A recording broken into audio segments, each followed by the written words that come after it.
specifically, I'll give you two big issues. One on the issue, you once worked for the Alliance Defense Fund, a Christian advocacy group, yep. And comments you had made both in writing and advocacy for this group about homosexuality, calling it sinful, destructive, and not supporting gay marriage. Quote, no clear right to sodomy in the Constitution. You have been getting hammered on this. Yeah. And I want to ask you about it. I want to know exactly, where you stand. Some of these comments were 15 years ago. I don't even remember some of them. I was a litigator that was called upon to defend the state marriage amendments. If you remember back in the early 2000s, I think it was over 35 states, somewhere in that number, that the people went to the ballot in their respective states and they amended their state constitutions to say marriage is one man, one woman. Well, I was a religious liberty defense lawyer and I was called to go in and defend those cases in the courts. Let me state this very clearly, and there's been questions about this. Let me say where I am. Anybody that knows me will tell you this is true. I am a rule of law guy. I made a career defending the rule of law. I respect the rule of law. When the Supreme Court issued the Obergefell opinion, that became the law of the land, okay? I respect the rule of law, but I also genuinely love all people, regardless of their lifestyle choices. This is not about the people themselves. I am a Bible-believing Christian. Someone asked me today in the media, they said, it's curious, people are curious, what does Mike Johnson think about any issue under the sun? I said, well, go pick up a Bible off your shelf and read it. That's my worldview. That's what I believe. And so that's your personal worldview. It's my personal worldview. But here's the thing. Everybody comes to the House of Representatives with deep personal convictions. But all of our personal convictions are not going to become law. This is a big body of people. There's 435 members in the House. You have to argue and find consensus and all of that. So I have no agenda other than what's best for the American people and to defend the rule of law, and that's what we're doing. Well, then let me ask you on the issue of abortion, where you've been very pro-life. Yeah. Obviously, that comes from your issue as faith.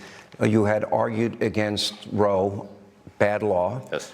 Dobbs happened. Yes. That issue now has been sent back to the states.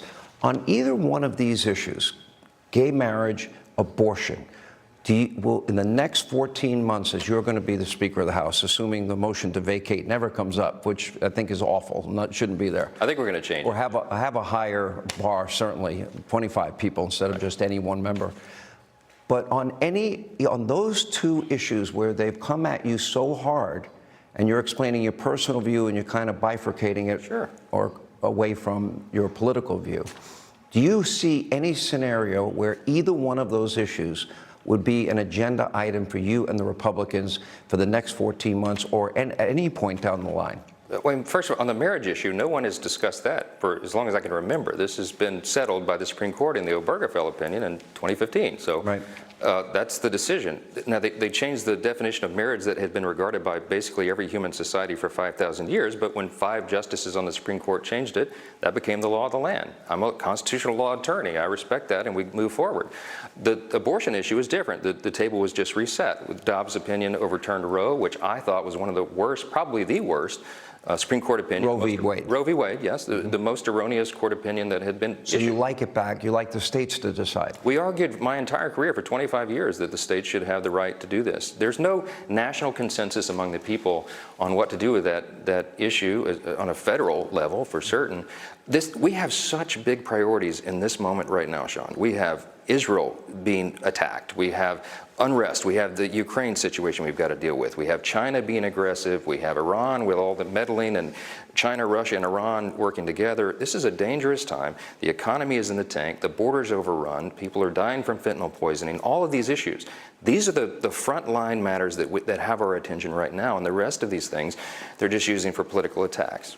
So basically you're saying these issues will not be coming up, and you're going to focus on the agenda items that you have laid out already and the ones you just mentioned, which we will go into some detail with. Let me ask you one other question on this, and this has come up as, controversial. You had authored legislation called the Stop the Sexualization of Children Act of 2022. Okay, now, I looked deeply into this act. Your critics have said, or dubbed it, it's a federal don't say gay measure. By the way, the word gay was never in the Florida legislation, in fairness to Governor DeSantis. And yet, this, when you look at exactly what this is, it would prohibit the use of federal funds to develop, implement, facilitate, or fund any sexually oriented program, event, literature for children under the age of 10. Now, a lot of our kids in a lot of school districts around the country, they can't read, write, do math, science. They're not learning history, and they certainly need to learn computers. So to the age of 10, very specifically. But you're not talking about anything beyond that. No, and if you poll this anywhere in the country, almost any state, any community, they're going to say moms and dads should be the ones responsible for talking about these sensitive issues with their children, not the public school system. I mean, I'll take that debate anywhere, to Main Street, in any town hall, in any city in America. I would love for them to challenge us on that, because that's what the American people believe, and that's what I believe. Let me ask, I have a lot of questions. As you point out, there is a lot going on in the world right now. Let me throw some numbers at you, because I think they're very important. We've got war in Europe, we've got Ukraine, and we got Russia. And it seems very precarious there. Already, Joe Biden has given $76.8 billion to Ukraine. He wants $61 billion more. He wants $14 billion to go to Israel. And I think then he wants to put money on the border, probably to satisfy conservatives in the House and get their support on Ukraine, for example, which seems to be his top priority. A big disparity in the amount of money. I have some criticisms about the issue of Ukraine. Number one, if you're going to fight a war, you should fight it to win it. I thought the president made a horrible mistake by denying MiGs that were offered by Poland. I think the president made a horrible mistake trying to put handcuffs on the Ukrainian army, led by Zelensky, on the issue of how they will fight and what weapons they can and cannot use, like cluster bombs. I don't like the fact that Europe doesn't pay their fair share. So they've got $78 billion. He wants another $61 billion. How will you deal with the issues that he wants to tie all of these issues together, which now gets into the budgetary process? Will you go issue by issue? I told the staff at the White House today that our consensus among House Republicans is that we need to bifurcate those issues. I agree with your assessment in Ukraine, and that's why the American people are demanding some real accountability for the use of those dollars. Now, we can't allow Vladimir Putin to prevail in Ukraine, because I don't believe it would stop there, and it would probably encourage and empower China to perhaps make a move on Taiwan. We have these concerns. We're not going to abandon them, but we have a responsibility, a stewardship responsibility over the precious treasure of the American people. And we have to make sure that the White House is providing the people with some accountability for the dollars. And we want to know what the objective there is. What is the end game in Ukraine? The White House has not provided that. I was at the White House for a couple of hours today, and I told the staff there that this is where we are. This is where the House Republicans are. So we're going to look at Israel separately. With that kind of money, is it America having a proxy war with Putin and Russia? It's a great concern. We've got a group of our colleagues here in the House, led by Mike Garcia out of California, a brilliant legislator and a Top Gun pilot. And some of our veterans have gotten together. Dan Crenshaw is involved in this, and others. They came up with a document that presents 12 critical questions for the White House to answer as a condition of our supplying the additional support. These are not hard questions, Sean. These are things the White House should be forthcoming about. I delivered that myself. Oh, you did deliver it to the president? I delivered it myself today, and to the National Security Advisor, Jake Sullivan. Did he read it? He says he's studied. He's going to study it tonight during the show. Yes. So we want to be cooperative. We need to work together on this, but we owe it to the people to know what the plan is, where the money is going to be spent, and we need some auditing for the dollars that we've already sent over there. These are not tough questions, right? Mm-hmm. Israel is a separate matter. We're going to bring forward a standalone Israel funding measure over $14 billion. Is $14 billion enough? Israel's requested a little less than that, actually. The White House did, by way of Israel, and $14.5 billion specifically is what we're looking at. It's a very specific number tied to very specific measures. But here's the important thing that distinguishes House Republicans from the other team. We're going to find pay-fors in the budget. We're not just printing money to send it overseas. We're going to find the cuts elsewhere to do that. Let me ask you this. In Israel, it's very complicated. I mean, Syria is now firing missiles into Israel. The Houthi rebels, which I don't know why Joe Biden, they were once designated a terrorist group. He's taken away that designation. Why, I don't know. They tried to fire missiles into Israel. In the north, you have Hezbollah and you have Lebanon. In the south, where Gaza killed 1,400, including 30 Americans, and Americans are being held hostage. Beyond the money part, is there any involvement you see or any reason for any military involvement by the United States? Would Congress support that? Because it seems like with the maneuverings of our Navy and other indications, special forces, maybe to rescue American hostages, any movement that you would support that you can think of now? It's a very delicate situation. It changes by the hour. We're watching it very closely. One thing that House Republicans are resolved on is that we must stand with our most important ally in the Middle East, and that's Israel. We certainly hope that it doesn't come to boots on the ground. If it comes to that, and we communicated this to the White House staff as well today, that we have the Article 1 power in the legislative branch of government, and they have Article 2. They have very limited authority on what they can do to respond without coming to Congress to seek consent. And even my Democrat colleagues, Sean, that are in committees of jurisdiction understand this, in the Foreign Affairs Committee. There's a purpose for that. The reason the framers put that into the Constitution is that they wanted a multitude of wise counsel to decide upon military intervention matters. On a declaration of war, they wanted the duly elected representatives of the people to make that decision collectively, and not one commander-in-chief sitting in an office. Here's my worst fear, worst case scenario for the Middle East. Okay, Israel will be fighting a two-front war. Yeah. Gaza, Hamas in the south. Yes. As soon as the ground incursion, which could happen any minute, begins, I would expect more rockets to be fired from the north, from Lebanon, Hezbollah.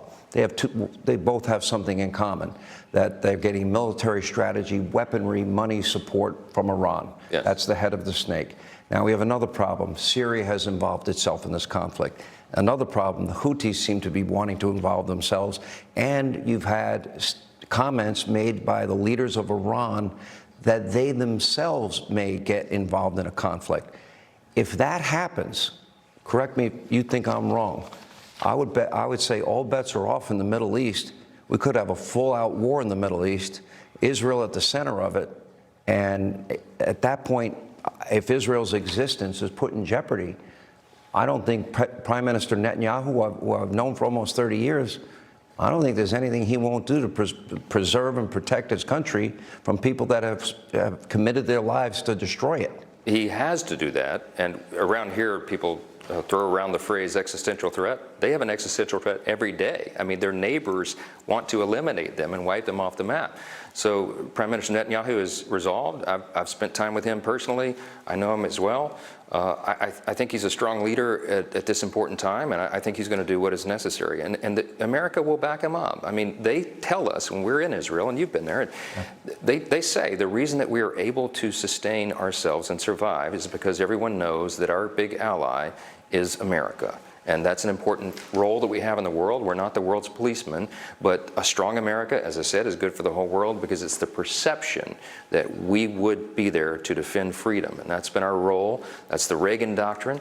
A lot of our friends in our party are becoming more isolationist and understand the concerns. We can't be dropping money out of helicopters all around the world because we also have a $33.5 trillion federal debt of our own. I saw a sign on the way in, it said 33.6. Did we go to 6? Great. Probably See? From this afternoon. Exactly. It goes so Scary. fast you can't track it. And that's the concern. You know, we deeply care and are concerned about all nations of free people around the world, but we have to take care of our own house first. And so that's also part of this delicate calculation and the decision. I've been to Israel during a flare-up in, I believe it was 2014, and at that point I got to see up front and go inside the terror tunnels that are built by Hamas. By the way, all of the money and resources that was given to the Palestinian people for infrastructure, for schools and hospitals. Yeah. But they have this massive network of terror tunnels. Yes. And when you go inside, it just is mind-numbing that this is how they're spending their time because they want to kill Israelis or take them hostage. Right. But it taught me a lot about, and being in border cities, one border city in particular, that wrote, 10,000 rockets they've been hit with in 10 years.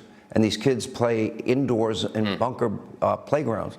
My question to you is simple.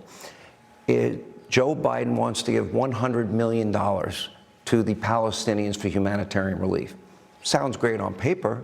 I have zero confidence one penny will make it to the Palestinian people because Hamas has been forcing people to stay and pointing guns and shooting at the Palestinians that want to leave. Right. They use the Palestinians as shields. They don't even provide the people with clean drinking water. We're supposed to believe they're going to use U.S. Aid for humanitarian purposes. Count me as a skeptic, okay? We've got to be very careful about what we're doing there. You do not want to further empower the terrorist groups. Our heart goes out to the innocent Palestinian people, of course, as we do to anyone who's in a terrible situation like that. But we have to be very discerning in our policy and in our approach to this. And so that's why we're demanding, House Republicans are demanding more information from the White House so that we can help and make these critical decisions. Look, we're going to stand by Israel, but we have to be careful in how it's done. What about the $100 million for humanitarian relief for the Palestinians? I think it's a tough issue. I mean, we're going to have to see what that is tied to. And I'll tell you, the House Democrats, of course, are very resolute on that. And they try to portray us as being uncaring. Look, we care about that as well. But we have to be very careful that we're not further funding terrorist organizations that are trying to wipe Israel off the map.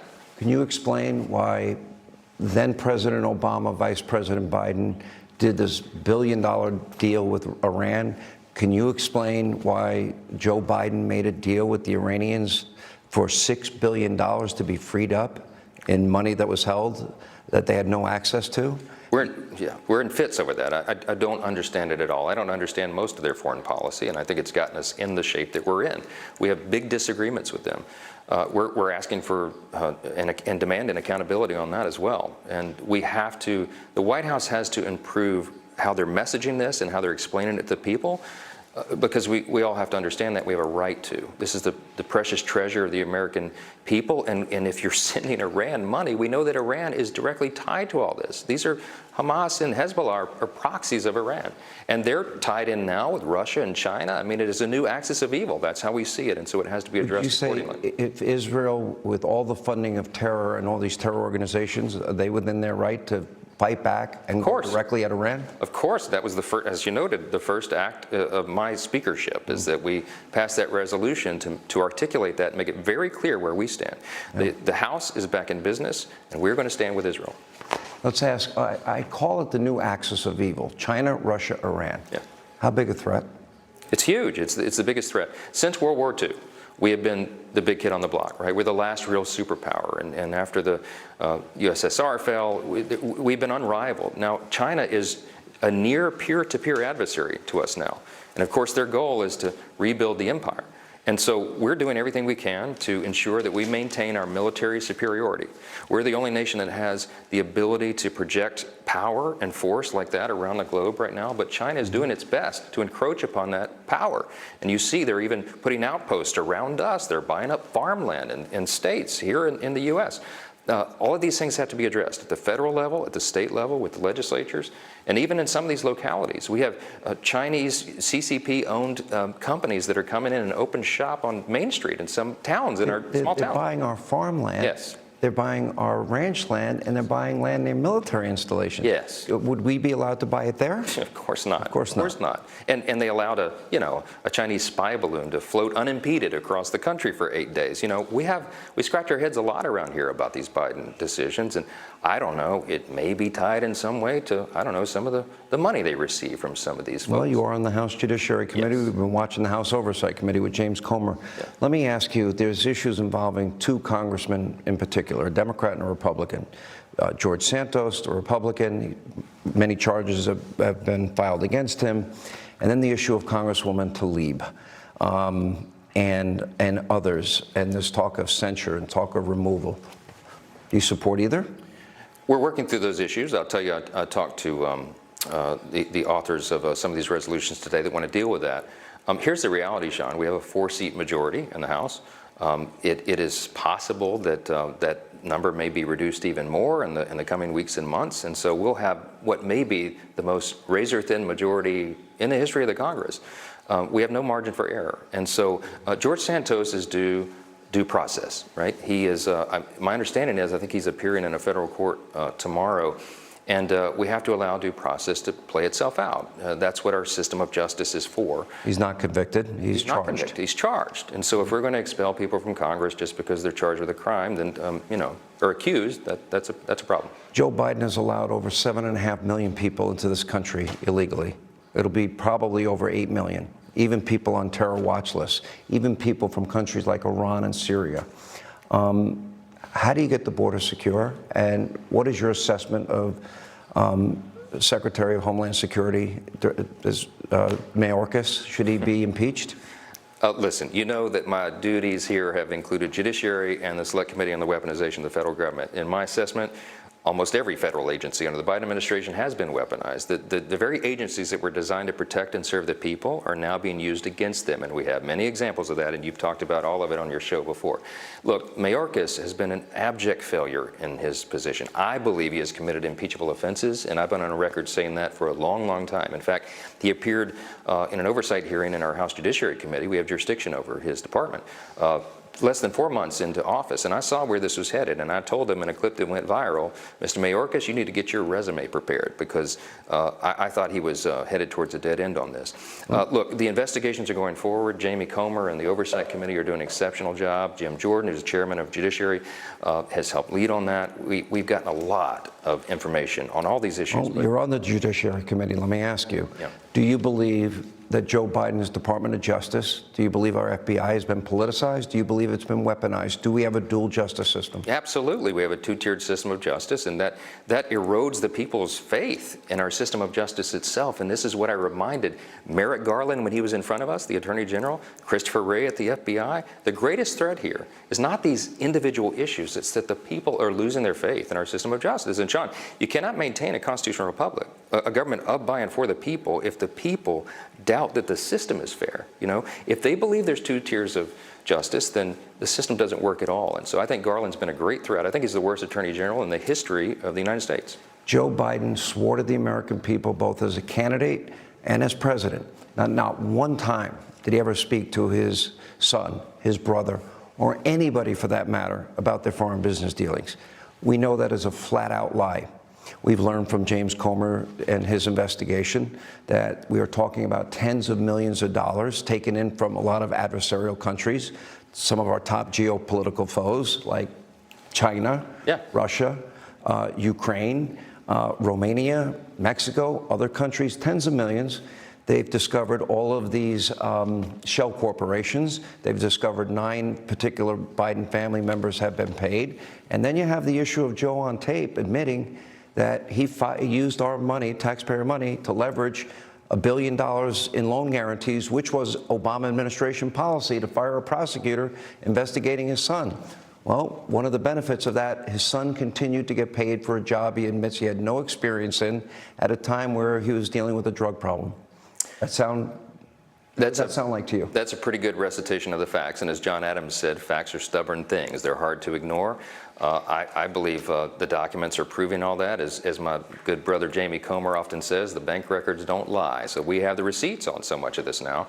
It's a real problem. That's the reason that we shifted into the impeachment inquiry stage on the president himself. Because if in fact all the evidence leads to where we believe it will, that's very likely impeachable offenses. You know, that's listed as a cause for impeachment in the Constitution. You know, bribery and other high crimes and misdemeanors. Bribery is listed there, and it looks and smells a lot like that. And I think the evidence, we're going to follow the truth where it leads. We're going to engage in due process because, again, we're the rule of law party.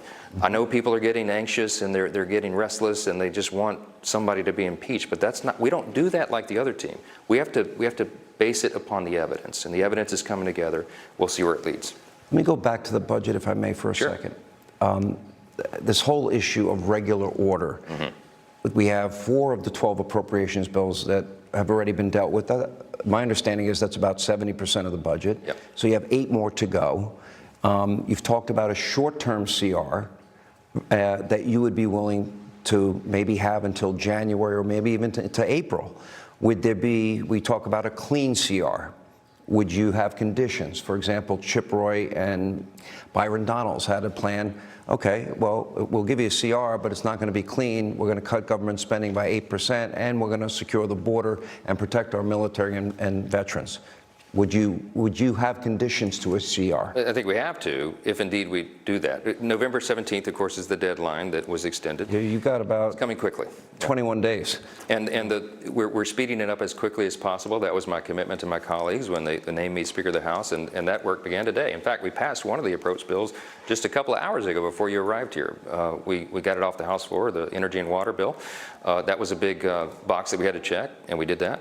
And so we're going forward. Chip and Byron are at the table with others. We're working through this with the ideas and trying to ensure that if another stopgap measure is required, that we do it with certain conditions. And I think there will be conditions the American people can live with and a consensus that we can build around here in the House. Let me ask you this. We have 2/3 of this country now are living paycheck to paycheck. Yes. Many of those people can't afford bare necessities. I know Biden's been crowing about Bidenomics. I know they got good numbers today.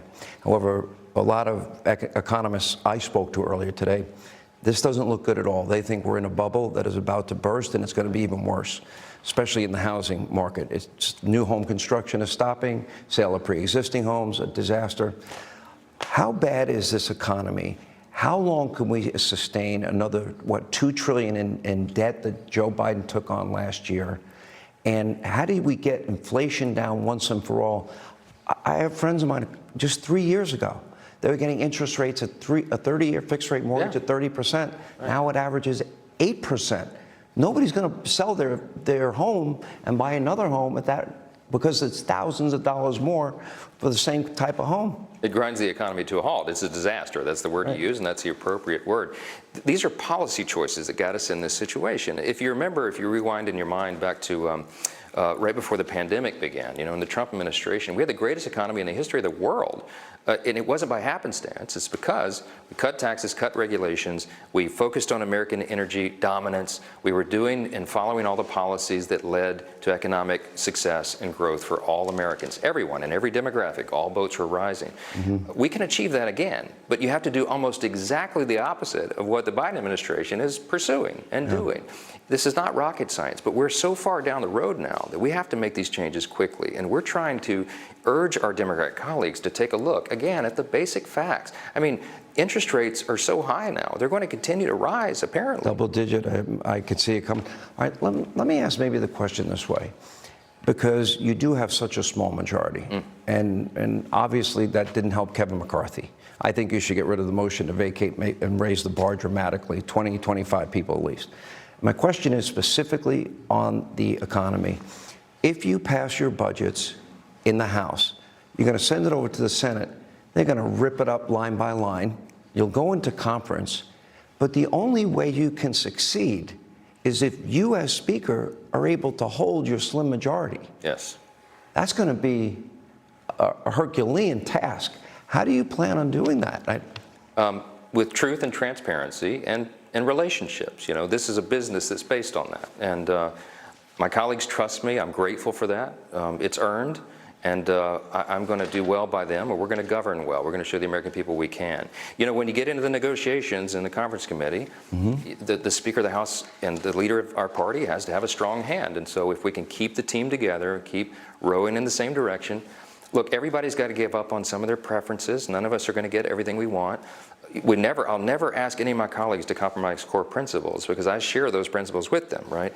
But Ronald Reagan used to teach us I'd rather get 80% of what I want than go over the cliff with a flag waving. I still believe in that idea, and I'm very optimistic. I am bullish on the future of America. I am bullish on our chances to change the way Washington works, Sean. We have a once-in-a-lifetime opportunity here. That's the vision I've cast to my colleagues. I believe it to my core. We're going to take this day by day, decision by decision, but keep everybody together and move the ball forward for the American people. I genuinely believe that we can get this done. One of the things that I have said over and over again to anybody that will listen, although I can look in this camera and say, honestly, nobody ever listens to me. Not true, not true. But I try. It's my strong belief that all Republicans, you're either going to win together or you're going to be, in the eyes of the American people, you're going to win on your agenda or you're going to lose. And I don't see any way of winning if you don't all stick together. I know you have this disparate group of egos, if you will. I hope everybody will maybe hear your admonition and work together as a team and go forward, fix our border. Can we become energy dominant and maybe start paying down our debt? Can we come up with sound foreign policy to help out our allies in a time of, a dire time for them? I mean, these challenges run deep. And then you have the issue of law and order, safety, security, open borders, pretty scary times. Do you think this country's in decline? I think right now we're in very desperate times. I think the hour is late and the crisis is great, but here's why I'm encouraged. In previous generations of Americans, from the framers, the founders of this country, all the way through, at times the Revolutionary period, the Civil War, the Great Depression, the other world wars, when the leaders here got in trouble that was beyond the scope of what they could solve themselves, individually or collectively, you know what they did? They sought divine guidance for it. We have In God We Trust right above the rostrum there, and I pointed that out in my speech. Is this the Ben Franklin moment? It is a Ben Franklin moment. Constitutional Convention. Exactly right. It's the same thing, and we're calling one another to humble ourselves and recognize that the challenges are so great, but that's where a real opportunity is presented. I believe that God is not done with America yet, okay? I still believe in that motto. It's not just a quaint saying to me. It's what the nation was founded upon, this belief. It's what distinguishes us from all these other communist, Marxist, socialist countries around the world. It's the key to our greatness, and we ought to appeal to that. And I believe if we do, that God is going to give us his favor, and I believe we're going to solve these problems.